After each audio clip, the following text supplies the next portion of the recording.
This is 219 News Now, brought to you by Strachan Van Til, making lives easier for 94 years.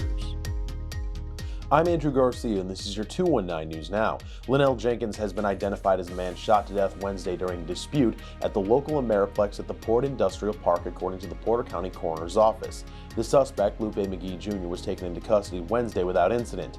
Both were reportedly employees at Comico. Witnesses report that during shift change, there was a verbal argument between the deceased and the suspect prior to the shooting, police said. The investigation is ongoing, and an autopsy is scheduled for Thursday. The Lebusnik Center for the Arts in Michigan City will host a free family day on Saturday from 1 to 3 p.m. It's the last chance to see the Lebusnik's blockbuster summer exhibit Kapow! Mighty Mythos. It provides an opportunity to view a curated selection of vintage comic books and original artworks. Family Day attendees can use materials to design a superhero or villain mask. The center will also host a kid-friendly scavenger hunt in its 3 galleries. Free snacks will be offered and no registration is required. The first and only Kamala Harris headquarters in Indiana recently opened this month. Those involved with the headquarters shared social media information and more for those interested in what they have planned ahead of the November 5th presidential election.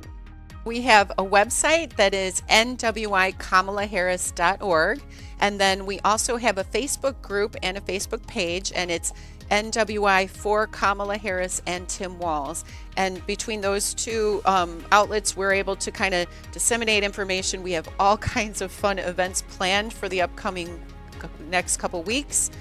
We have a Kamala Caravan to the Polls that's going to take place from the office, where everybody will have their flags and their cars decorated, and we're doing that on October 26th.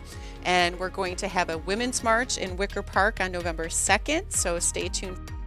And in sports, Purdue nearly pulled out an overtime win at Illinois this past weekend. The Boilermakers offense finally woke up and scored 49 points, but it wasn't enough in a 1-point loss.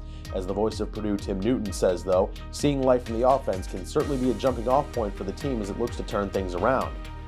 All of a sudden, this defense still can't really stop the other team, but at least makes a play and gets a touchdown on a scoop and score. But the offense, which had done nothing for the last couple of weeks, suddenly comes alive and scores 40 points in the second half, 6 more in overtime, and it's still not enough to win the game. So at least you walked out of there feeling that your team had put up a fight and that there's a little bit of life left. And now we'll see if that continues this week against a really good Oregon team. To read up on more local news and headlines, visit jed-tv.com and nwi-com. I'm Andrew Garcia, and this has been your 219 News Now.